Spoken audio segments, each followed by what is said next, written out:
Jadi sebenarnya kalau biologi itu yang saya amati ada 3 jalur ya. Jadi jalur biologi murni, itu kalian akan dididik untuk menjadi ilmuwan biologi.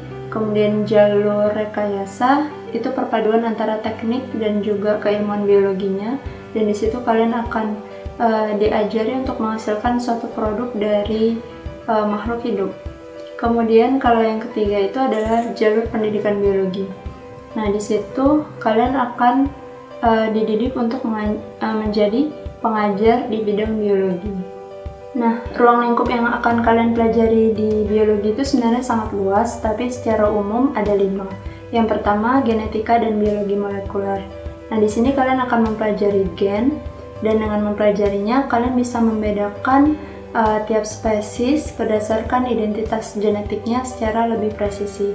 Kemudian kalian juga bisa menelusuri asal-usul tiap spesies dengan pendekatan genetik, dan juga kalian bisa melakukan rekayasa gen untuk tujuan kemaslahatan.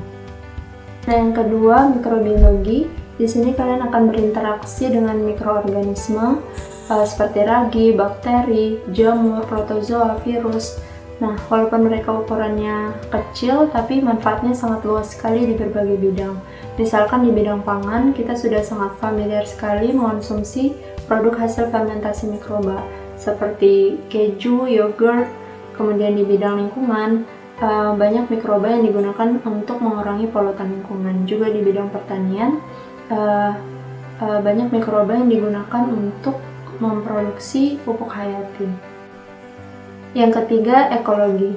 Nah, kita tahu bahwa ekologi itu mempelajari interaksi antar makhluk hidup maupun antar makhluk hidup dengan lingkungannya. Di sini kalian akan belajar untuk menganalisis masalah yang terjadi di ekosistem dan bagaimana cara untuk mencegah maupun menyelesaikan masalah tersebut. Nah, ekologi ini cocok untuk kalian yang memang punya kepedulian terhadap alam sekitar dan ingin melindungi serta melestarikannya. Nah, yang keempat, taksonomi. Di sini kalian akan mempelajari pengklasifikasian dan penamaan makhluk hidup. Nah, ini penting sekali kita punya ahli taksonomi karena Indonesia itu merupakan salah satu negara mega biodiversitas yang punya keanekaragaman yang sangat tinggi. Jadi butuh para ahli taksonomi untuk melakukan eksplorasi, kemudian melakukan identifikasi, dan memberi nama keanekaragaman hayati kita. Jangan sampai kita punya keanekaragaman hayati tapi hilang sebelum dimanfaatkan maupun hilang bahkan sebelum kita tahu mereka pernah ada. Di fisiologi, kita belajar menganalisis proses fisiologis yang terjadi pada makhluk hidup, bisa hewan, tumbuhan, maupun mikroorganisme. Contohnya saja di penelitian fisiologi hewan, kita bisa melihat respon fisiologis hewan terhadap pemberian suatu kondisi tertentu. Misalkan kita berikan obat, kita lihat respon fisiologis hewan tersebut seperti apa. Yang menarik dari biologi adalah aktivitas belajarnya menurut saya.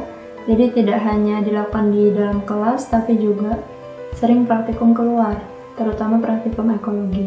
Jadi kami pernah praktikum ke hutan, ke kebun raya, bahkan pernah trip ke menyeberang pulau, ke Pulau Pari waktu itu untuk melakukan praktikum ekologi. Nah, apalagi kalau mengikuti organisasi mahasiswa biologi. Waktu S1 saya ada organisasi pecinta hewan, tumbuhan, dan laut. Saya mengikuti yang pecinta tumbuhan dan pernah melakukan eksplorasi keanekaragaman tumbuhan yang ada di Gunung Halimun Salak waktu itu.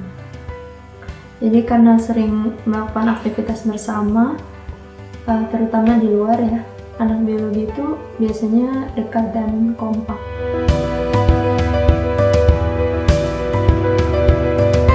Nah, apa pentingnya biologi? Kita tahu bangsa ini menghadapi persoalan di berbagai bidang. Di bidang kesehatan, pangan, energi, lingkungan. Nah, tapi di satu sisi Indonesia itu juga punya potensi keanekaragaman hayati yang besar. Tapi baru sedikit yang digali. Oleh karena itu kita butuh para ahli biologi untuk menggali potensi keanekaragaman hayati kita untuk untuk menjawab berbagai persoalan yang dihadapi bangsa ini. Kalau prospek kerja biologi itu luas ya, jadi kalian bisa bekerja di lembaga penelitian kalau kalian suka meneliti, di lembaga pendidikan sebagai pengajar, kemudian di instansi pemerintahan juga bisa, misalkan di Departemen Pertanian, Kesehatan, kemudian bisa sebagai pengusaha juga, misalkan pengusaha jamur, pengusaha produk-produk olahan mikroba seperti yogurt, keju, kemudian juga bisa sebagai konsultan lingkungan maupun di lembaga konservasi.